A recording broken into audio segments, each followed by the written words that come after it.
Herkese merhabalar. Kanalıma ve mutfağıma hoş geldiniz. Bugün sizlere mayasız, el açması, çıtır çıtır muhteşem bir börek tarifiyle geldim. Her zaman olduğu gibi malzeme listesi açıklama kısmında yazılı olacaktır. Lakin önemli püf noktaları kaçırmamak adına videoyu sonuna kadar izlemenizi tavsiye ediyor ve sizleri çok bekletmeden hemen tarife geçiyorum. Öncelikle hamurumuzu hazırlamakla işe başlayalım. Bunun için 5 dolu su bardağı unu uygun bir yoğurma kabının içerisine alıp üzerine göz kararı veya 1 yemek kaşığı kadar tuz ekleyelim. Daha sonra azar azar ılık su ilavesi yaparak hamurumuzu yoğurmaya başlayalım. Ben toplamda 5 su bardağı un için 2 su bardağı su kullandım. Kullandığım su bardağı ölçüsü herkesin evinde bulunan klasik 200 mililitrelik su bardağıdır.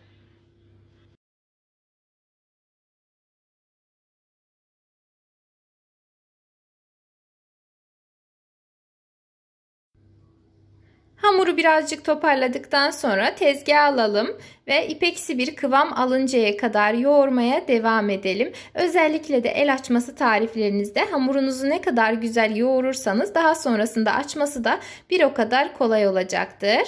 Yeteri kadar yoğurduktan sonra bir hamur kartı yardımı ile hamurumuzu olabildiğince eşit boyutlarda parçalar haline getirelim.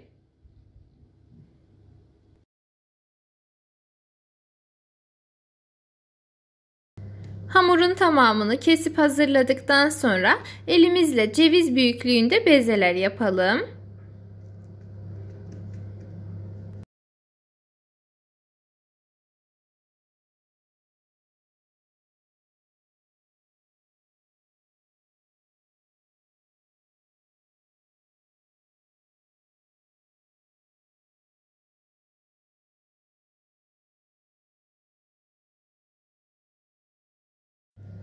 Ve bezelerimiz artık hazır oldu. Şimdi üzerlerini bir bez ile kapatıp ikinci bir işleme kadar bu şekilde dinlendirelim. Bu arada yanımıza derin bir tepsi veya borcam alıp içerisine sıvı yağ ve tereyağı karışımı ile güzelce yağlayalım. Bu arada ben 1 çay bardağı sıvı yağ ve 2 dolu yemek kaşığı kadar tereyağı kullandım.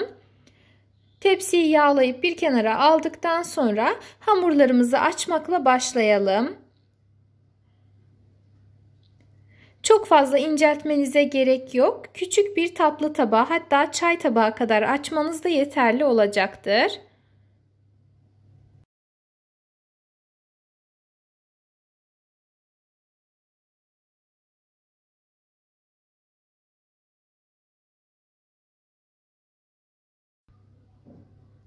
Açtığımız hamurları birbirinin üzerine koymadan ara katlarını bolca yağ ile güzelce yağlayalım. En sonda kalan hamurları da yerleştirdikten sonra geriye kalan yağın tamamını üzerlerine gezdirelim. Ve hamurlarımız artık hazır oldu. Şimdi üzerlerini bir streç veya poşetle hava almayacak şekilde güzelce kapatalım ve en az yarım saat kadar bu şekilde dinlendirelim. Hamurumuz dinlenirken bizse geçelim iç harcımızı hazırlamaya. Bunun için ben lor, kaşar ve de beyaz peynir kullandım. Üzerlerine de bir tutam kadar ince kıyılmış maydanoz ilavesi yaptım.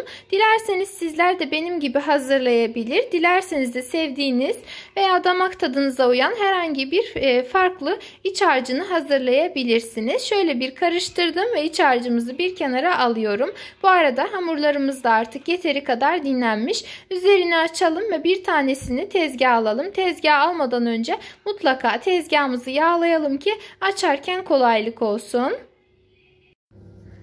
El açması börekleri çok sevip ama denemeye korkan herkes için söylüyorum. Eğer hamurunuzu güzelce yoğurup yeteri kadar dinlendirdiyseniz hamura dokunduğunuz anda kendiliğinden açılmaya başlayacaktır. O yüzden mutlaka bir kez olsun denemenizi tavsiye ediyorum.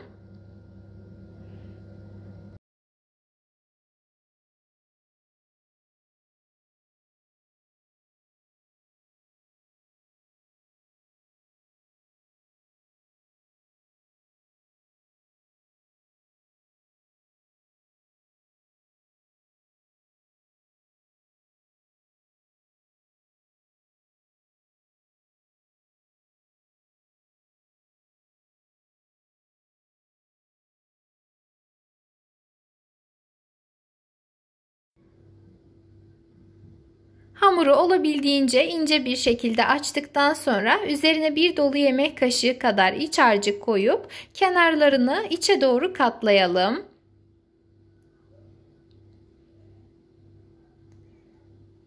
Şimdi üst tarafını katlayıp hamurumuzu rulo yapalım.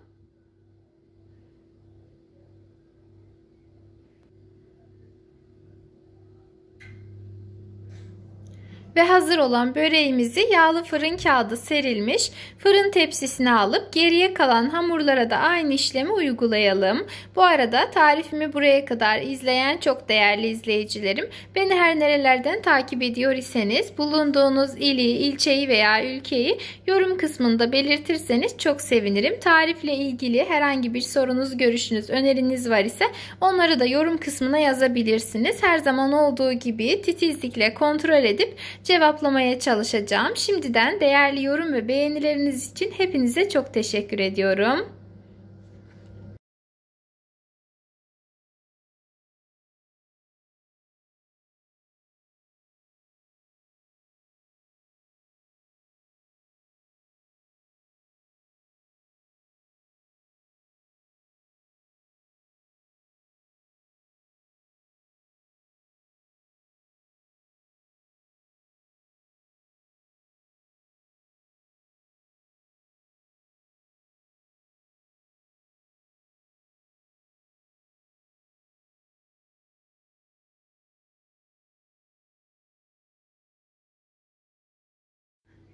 Ve bir tepsi dolduracak kadar hamura şekil verip yağlı fırın kağıdı serilmiş fırın tepsisine dizdikten sonra en az 10 dakika kadar bu şekilde dinlendirelim. Eğer bu aşamada hamurlarınız yağsız olmuş ise geriye kalan yağdan üzerlerine fırça yardımıyla sürebilirsiniz. Daha sonra ise üzerlerine mümkün olduğunca güzel kesen bir bıçakla veya ham bir jiletle bir iki yerden çizik atalım.